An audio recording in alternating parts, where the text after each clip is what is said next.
फरीदाबाद से पकड़े गए डॉक्टर मुजम्मिल से पूछताछ में यह खुलासा हुआ कि आतंकी 26 जनवरी पर लाल किले को टारगेट करना चाहते थे।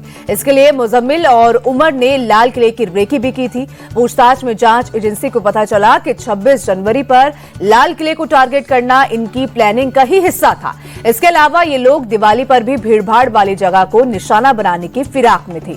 डॉक्टर मुजम्मिल और डॉक्टर उमर जनवरी के पहले हफ्ते में लाल किले की रेकी उन्होंने की थी। डॉक्टर मुजम्मिल के फोन के डंप डाटा से बेहद अहम जानकारियां मिली हैं। इस बीच ये भी खुलासा हुआ है कि डॉक्टर उमर ने कार में इरादतन धमाका नहीं किया, न ही लाल किले के पास उसका कोई टारगेट था। फरीदाबाद में हुई छापेमारी के बाद उमर दिल्ली की तरफ भागा। जांच एजेंसियों के सूत्रों के मुताबिक उमर पैनिक में आ गया और कार में विस्फोटक लेकर दिल्ली में लाल किले के पास सुनहरी बाग मस्जिद की पार्किंग से जब निकला तो उसकी कार में धमाका हो गया। यह भी सामने आया कि कार में जो विस्फोटक रखा हुआ था वो पूरी तरह से ऑपरेशनल नहीं था। उसमें आईडी गलत तरीके से जोड़ी गई थी।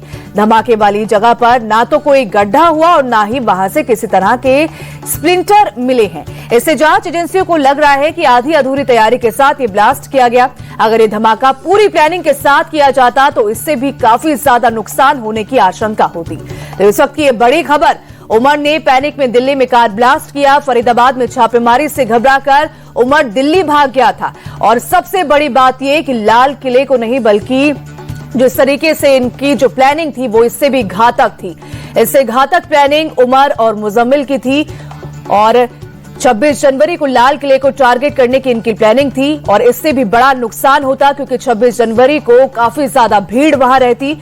तब मुजम्मिल और उमर की ये प्लानिंग थी कि वहां पर तब हमला करते, तब धमाका करते और ज्यादा से ज्यादा लोग इसमें मारे जाते। लेकिन ये बड़ी खबर, जहां दिवाली पर भी ब्लास्ट करने की प्लानिंग थी उमर और मुजम्मिल से तमाम पूछताछ की जा रही है और इस पूछताछ में ये बड़े खुलासे सामने आ रहे हैं। दिवाली पर भीड़ वाली जगह पर धमाके की प्लानिंग थी, लेकिन फिर भी ये प्लानिंग कामयाब नहीं रही। फिर उनकी प्लानिंग थी कि 26 जनवरी को लाल किले में बड़ा धमाका करेंगे और लेकिन उससे पहले ही उमर ने अपनी गाड़ी में विस्फोटक रखा और गलती से वो विस्फोट हो गया, धमाका हो गया, जिसमें 11 लोगों की जान चली गई। माफ कीजिएगा, 12 लोगों की जान चली गई।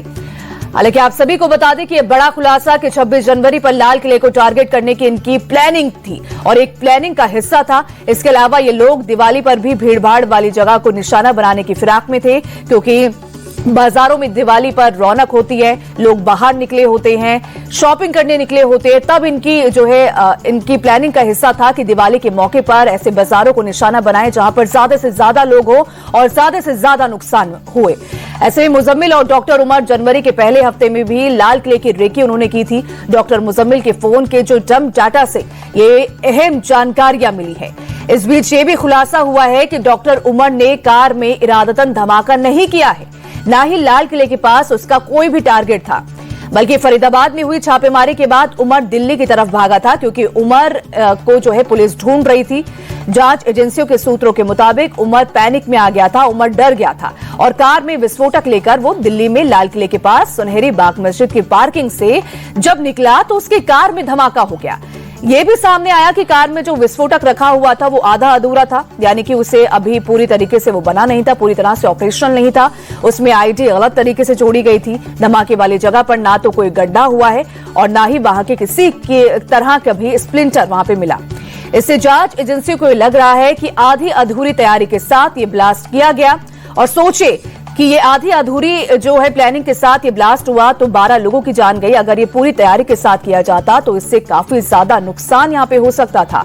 तो मुजम्मिल की पूछताछ उसे की जा रही है, तो तमाम खुलासे हो रहे हैं। हालांकि इतना ही नहीं, तमाम खुलासे ये भी हुए कि उमर ने पैनिक में दिल्ली में कार ब्लास्ट किया और फरीदाबाद में छापेमारी से वो घबरा गया था। उमर की तलाश की जा रही थी और उमर उस पैनिक में ही दिल्ली की तरफ भागा और कार ब्लास्ट हो गई।